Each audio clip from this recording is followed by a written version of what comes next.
Halo semuanya, perkenalkan nama saya Audrey Andrea dengan NIM 2308102010005. Jadi pada kesempatan kali ini saya akan mempresentasikan studi kasus perpajakan berdasarkan ujian tengah semester mata kuliah perpajakan yang saya tempuh. Jadi kasus ini tuh mengacu pada UU nomor 7 tahun 2021 tentang harmonisasi peraturan perpajakan serta peraturan perpajakan terkait lainnya. Dan di dalam studi kasus ini tokohnya yaitu Budi, yaitu seorang YouTuber dengan 200.000 subscriber dan juga memiliki usaha merchandise. Yang pertama yaitu identifikasi pajak dan juga dasar hukumnya. Yang pertama yaitu ada PPh orang pribadi, dasar hukumnya UU nomor 7 tahun 2021 HPP. Yang kedua ada PPh final UMKM 0,5%, dasar hukumnya di PP nomor 23 tahun 2018. Yang ketiga ada PPh pasal 21 yang dasar hukumnya ada di PMK nomor 168 tahun 2015 JO dan PMK nomor 16 tahun 2016. Yang keempat ada PPh pasal 22 dasar hukumnya di PMK nomor 34 tahun 2017 JO dan PMK nomor 110 2021. Yang kelima ada PPN yang ada di dasar hukum UU PPN nomor 8 tahun 1983 JO, UU nomor 7 tahun 2021 HPP. Yang keenam yaitu PPh pasal 26 yaitu ada di dasar hukum UU nomor 7 tahun 1983 JO, UU HPP. Selanjutnya yaitu perhitungan PPh terutang. Nah, penghasilan bruto dari Budi sendiri yaitu 900 juta dengan NPPN yaitu 50% dari penghasilan. Berarti netonya 50% dikali 900 juta menghasilkan 450 juta. Dengan PTKP yaitu TK per 0 yaitu sebesar 54 juta. Dan PKP-nya yaitu 450 juta dikurangi 54 juta menghasilkan 396 juta. Jadi tarif progresif UU HPP-nya yaitu yang pertama 5% dikali 60 juta menghasilkan 3 juta. Yang kedua 15% dikali 250 juta dikurangi 60 juta yaitu 28,5 juta. Yang ketiga 25% dikali 396 juta dikurangi 250 juta yaitu 36,5 juta. Jadi total PPh terutangnya yaitu 3 juta ditambah 28,5 juta ditambah 36,5 juta menghasilkan PPh terutangnya yaitu sebesar 68 juta rupiah. Dan berikutnya ada penghasilan dalam negeri ataupun dari luar negeri. Nah, yang pertama ada penghasilan dari AdSense yang dihitung sebagai penghasilan dari luar negeri dikarenakan dibayarkan oleh Google LLC yaitu perusahaan dari luar negeri.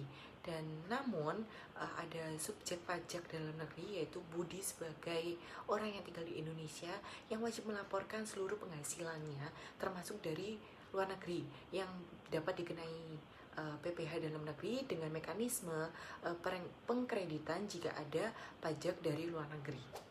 Selanjutnya yaitu PPh UMKM. Yang pertama ada skema pajak UMKM yang berdasarkan PP nomor 23 tahun 2018 yaitu sebagai pelaku UMKM dengan omset kurang dari atau sama dengan dari 4,8 miliar dapat memilih tarif PPh final 0,5% dari omset bruto. Dan yang kedua ada berlaku maksimal 7 tahun untuk WP orang pribadi.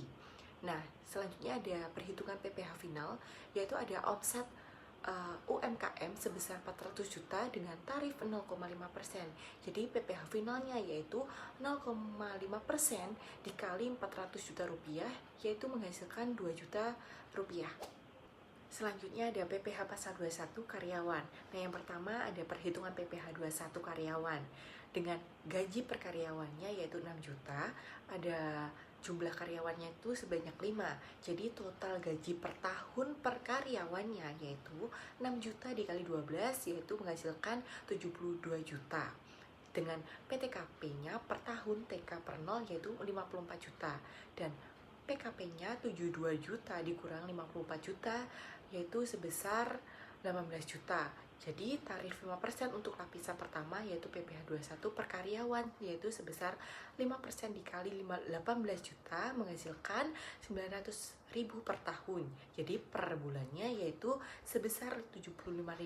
Jadi total PPh 21 dengan 5 karyawan, yaitu sebesar 900.000 dikali 5 karyawan menghasilkan 4.500.000 per tahunnya. Kedua, ada kewajiban budi sebagai pemberi kerja, yaitu yang pertama mendaftarkan diri sebagai pemotong PPh pasal 21 ke KPP. Yang kedua, memotong, menyetor, dan juga melaporkan PPh 21 setiap bulannya. Yang ketiga, yaitu memberikan bukti potongan 1721 sampai A1 ke karyawan setiap akhir tahunnya. Selanjutnya yaitu PPh pasal 22, yaitu impor. Yang pertama itu perhitungan PPh 22 impor, yaitu dengan nilai impor sebesar 100 juta, dan tarif PPh 22 impor untuk WP ber-NPWP yaitu sebesar 2,5% sesuai PMK 34 tahun 2017. Jadi PPh 22-nya yaitu 2,5% dikali 100 juta menghasilkan sebesar 2,5 juta. Jadi jika Budi tidak memiliki NPWP, tarif ini akan menjadi 7,5%. Dan berikutnya, tujuan pengenaan PPh 22 impor yaitu yang pertama, menjamin pemungutan pajak di awal sebelum barang beredar. Yang kedua, mencegah penghindaran pajak atas kegiatan impor.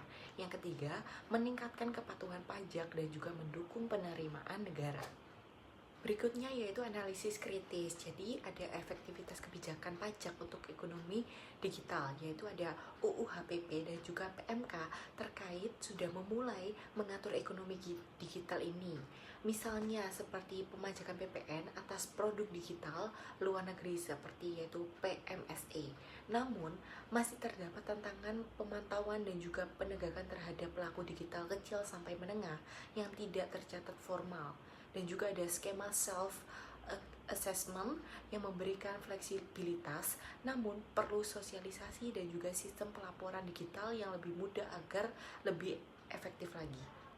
Selanjutnya keadilan dan juga proporsionalitas pajak dari Budi, yaitu pajak exchange yang bersifat progresif, yaitu adil bagi WP yang berpenghasilan tinggi, dan juga PPh final dari UMKM yaitu sebesar 0,5% yang memberi kemudahan bagi usaha kecil, yaitu proporsional. Yang selanjutnya ada PPh 21 dan juga PPh 22 yang memastikan kewajiban ini sebagai pemberi kerja dan juga importir yang terpenuhi. Jadi secara keseluruhan pajak yang dikenakan itu cukup proporsional dengan skala usahanya. Meski untuk konten kreator kecil masih perlu kebijakan insentif lebih lanjut lagi. Jadi kesimpulan yang saya dapatkan yaitu dari studi kasus Budi ini menunjukkan bahwa setiap jenis kegiatan usaha dan juga sumber penghasilan itu pasti memiliki kewajiban pajak tersendiri, mulai dari PPh-OP, PPh final UMKM, PPh 21 hingga PPh 22. Yang perhitungan pajak itu mengikuti ketentuan UU HPP dan juga peraturan perpajakan terbaru, sehingga memberikan dasar hukum yang jelas juga. Dan kebijakan pajak saat ini tuh relatif adil dan juga sudah proporsional yang mendukung pelaku usaha kecil, namun tetap memajaki penghasilan besar secara progresif. Dan juga penerapan pajak pada ekonomi digital ini sudah berjalan, namun masih membutuhkan peningkatan dan juga pengawasan, bahkan kemudahan sistem pelaporan. Jadi demikian presentasi dari saya mengenai studi kasus perpajakan Budi yang berdasarkan peraturan perpajakan Indonesia yang berlaku. Terima kasih atas perhatiannya.